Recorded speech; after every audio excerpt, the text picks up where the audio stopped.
All right, so we're back from Atlanta.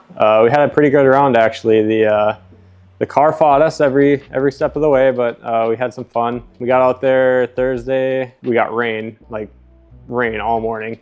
We had like a 2-hour practice session in the morning, and I got 1 lap in, and it was just torrential downpour the entire time. So like almost not even worth driving because we knew the track was going to be dry for the rest of the weekend. Then Thursday afternoon, that practice session had finally dried up.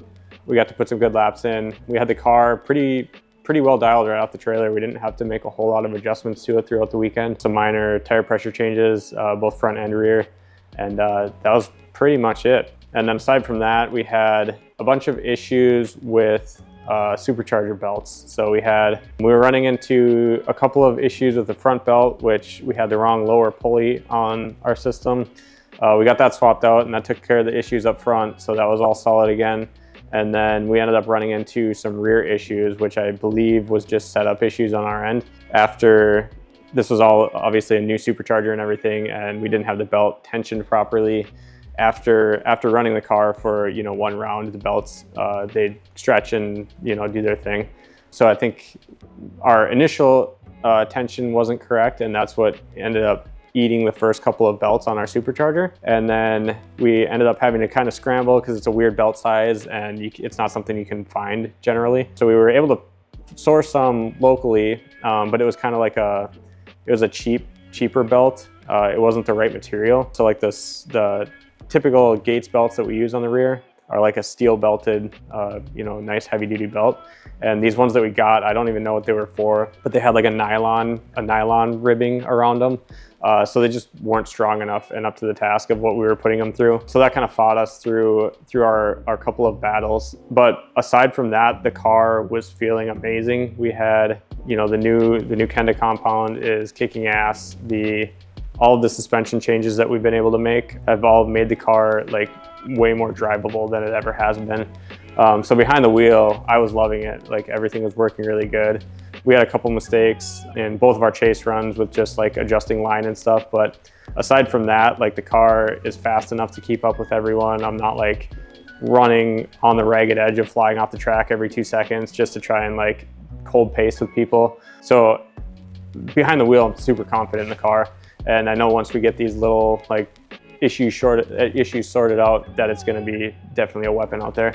Another thing we were running into was a couple of cooling problems. The car was just getting hot, and it would cool off fine, but like during runs it just kept getting hot, and we had a couple of coolant leaks we were chasing down. One of them ended up just being the rear radiator cap. I don't know if it was just a bad capper for too low of a PSI with that cap, but I think that was introducing air into the system and causing it to get air in the system and boil and overheat and not hold pressure like it's supposed to. So all of these, they're again just like minor teething issues of a new build that we're just getting sorted out. Hopefully going into Orlando, we'll have all of that sorted. We'll have the new belts, and this thing should be pretty flawless. And Orlando's always a fun track, so super excited about that and looking forward to it. But back to Atlanta, we had Ryan Turk, our first battle in top 32, which again, I was feeling super confident in the car. I knew what we had to do. We went out with our first battle. I was able to keep okay proximity. I wasn't as close as I'd like to be. I had to cut line in a couple different places, but did what I could. And coming around the very last corner, like right in the last transition, I could feel the car lose power. And luckily in that part of the track, I had a little bit of momentum in the car. It wasn't like somewhere that I had to accelerate. So I was able to just grab a handful of handbrake and just kind of slide it around the last corner and did everything that I possibly could to not zero. Made it to the finish line, and we had to call our 5-minute because that was our first run. Got a new belt on the car. Went back out. I was feeling pretty good in the lead. The track, we had just gotten done with practice, so the conditions were all pretty similar. So I just drove the car like I was in practice and hit all of our points that we needed to.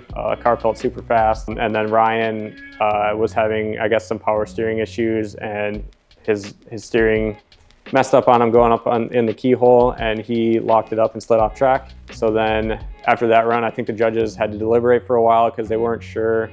Obviously, Ryan had clearly zeroed in his chase, but they were looking at my chase and deciding, you know, whether I had straightened over the finish line or not. But at the end of the day, they gave us the win. I think that I held on just long enough and was able to keep the car sideways enough and at least make an effort to get across the finish line that they were okay with it. So we, you know, got a little lucky there. But we knew going into the last battle with these subpar supercharger belts like I was talking about, we were just fingers crossed that it would hold up for 2 laps. Throughout practice earlier in the day, it was like every 2 laps it would be a belt. I guess not even 2 laps, it would be like a lap, and right around the last 2 corners it would always like tend to let go. So I kind of knew it was coming, but we had Dan in top 16. He's always super fun to drive with, and yeah, just going in, we led first in that one, which was nice. So I threw down a decent lead run. The track was starting to grip up, so the car was definitely way stickier. Going into the outer zone 2, so up at the top of the keyhole, I got off throttle where I normally do, but the car didn't float out quite as far as I would expect it to.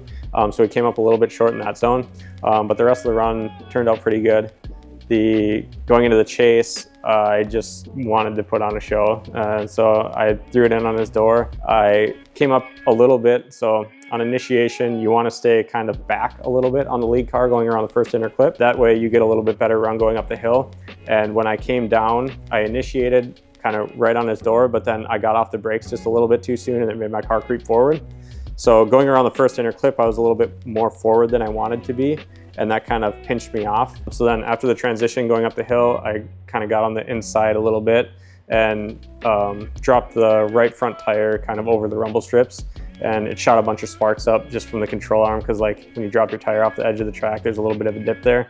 And so it dropped down and hit the control arm on the ground, and it was shooting sparks, and like it was crazy. But stayed within proximity, stayed on his door or on the keyhole, kind of did everything I could. And then coming back down the hill, and around that same spot, I could feel the belt let go essentially. And so I like started to lose power, and the car started to straighten out a little bit, and I handbraked and got it to step back out. And then I was able to get like one clutch kick in to like close back into him a little bit. But then I kind of had to, similar to the first time around, I just had to like try and keep a little bit of momentum to keep the car sideways around the finish line. I was able to do it, but I think the effects of my lead run, I missed the outer 2, and then just losing drift a little bit, coming around those last 2 corners in the chase.